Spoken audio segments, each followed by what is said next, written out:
All right, boys. Welcome to Gladiator Code number 5. This is over Dominion, one of my favorite topics. And before we get into this, for the guys in the inner circle that are going to get this first and see this first as a part of our Gladiator core training, this is not a hickey. This is a ringworm infection. So I was wrestling. I was not defiling a fellow daughter of Christ. Amen? Okay? So let's dive into Dominion. And the truth is, guys, is that most men live as servants to their circumstances. They react instead of rule, and they wait instead of build, and they beg instead of command. But they don't even realize it. And they've accepted life as it is instead of taking full ownership. But God did not create men to be passive observers of their own lives. He created us to have dominion. And that means control, that means authority, and that means full ownership over everything we do. Genesis 1:26 says, "Then God said, let us make man in our image according to our likeness. Let them have dominion over all of the earth." This was the first instruction ever given to a man. Before God told Adam to work, before he gave the law, before anything else, he told man to rule. And so if you're not operating in dominion, you are already out of alignment with who God created you to be. So what does it actually mean to have this word called dominion, to be a man of dominion? Well, a man of dominion means a man of ownership. It means you don't sit back and wait for life to happen. You take control of it.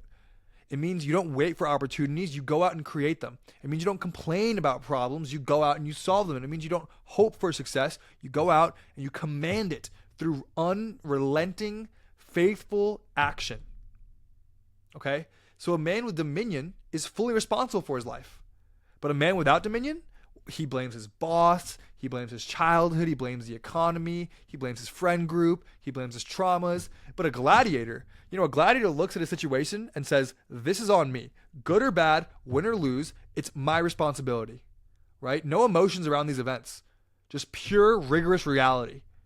And that's the difference between leaders and followers. Okay? And the Bible has one of the greatest examples of dominion, and that's Joseph. If anybody had an excuse to be in victimhood, it was Joseph. His own brothers betrayed him and yeeted him into jail for slavery. He was falsely accused of a crime he did not commit and was thrown into prison. Most people would have folded. But Joseph, he still operated in dominion. His trial and tribulation showed him that he can still operate in dominion. Even in slavery, even in prison, in Potiphar's house, he worked so hard that he was put in charge of everything. In prison, he refused to act like a prisoner. He took ownership, and soon the entire prison was under his authority. And when Pharaoh needed a man to run all of Egypt, guess who he promoted? The man who had faithfully proven that he had already had dominion over all that he'd done. Now Joseph went from slave to ruler in one of the most powerful empires of the world. And that did not happen because of luck. It definitely did not happen because of talent, but because he took full responsibility no matter what, knowing that God will guide him on every single step of the way. That is faith over fear. And the reality of life without dominion is that if you don't take control, somebody else will. And the world is begging to, especially for men in our 20s, let us control you. Most men live their lives dictated by external forces. Their employer tells them how much they're worth. Their phone tells them what to think about. And their emotions tell them when to take action. That's not dominion, guys. That's slavery. And if you don't rule over your life, something else will. And there's a long line of things begging for the opportunity. Okay? So how do we start really walking in dominion? Well, first we have to kill the victim mentality. There's no more excuses. There's no more complaining. There's no more blaming anyone but yourself. And a gladiator never asks, why is this happening to me? He asks, what am I going to do about it? What can I do about this? It's full responsibility. And it also comes with taking dominion over your physical stuff too, which means like your money, your body, and your mind, okay? Now, if you don't have a dominion over yourself, you will not have dominion over anything else. For your finances, for example, if you don't control your income, you are dependent. Your body, if you don't have control your health, you are weak.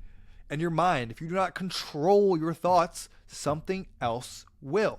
It's Proverbs 25:28 that says, a man without self-control is like a city broken into and left without walls. A proverb a day keeps the devil away. Now, if you can't control your desires, your own time, and your own habits, you're already conquered. You have to fix it. Okay? We also want to command our environments, okay? So one thing that's important is that you need to understand you are not a passenger in your environment. You set the tone. A weak man adapts to his environment and plays against those rules. A gladiator commands it and forces it into existence. Okay? You want to build something that lasts. Okay, your mission is so much bigger than you guys. God called men to have dominion over the earth. That means you should be leading and creating and expanding and building and producing and creating instead of consuming. I love that. Man, it's just your dominion multiplies your impact.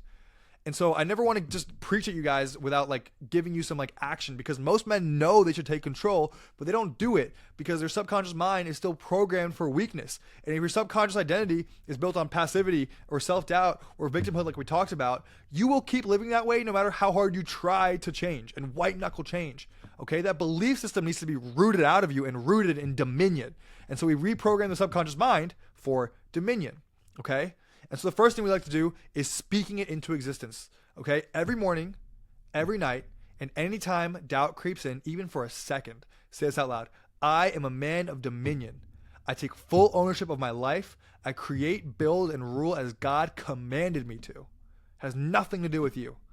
Proverbs 18:21 says, death and life are in the power of the tongue. So I want you guys to speak life over yourself. It is so important.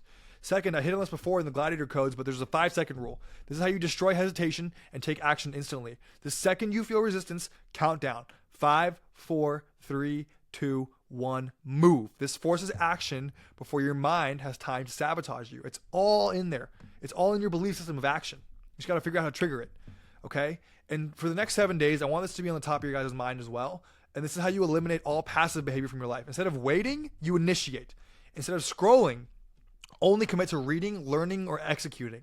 And there's no hesitation, only action. No weak language, only powerful words.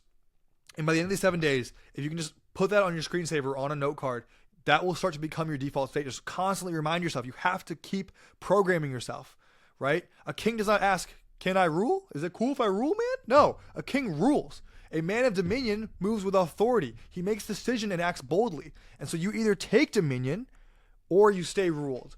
And the choice is yours. Okay? And so I want to end this out with a prayer here. Lord, you have called us to lead with dominion. Give us your spirit that has dominion over this earth and impart it into us so that we may lead lives of excellence, of discipline, of integrity and rigor and relentlessness, and now dominion. God, I pray over these men watching it that you radically change their lives if they're investing in their self-improvement, Lord, that you want this for them and that you keep them at the peak that they may be at so they can see the world. In Jesus' mighty name, amen. Okay, I love you guys. I'll see you guys in the next Gladiator Code.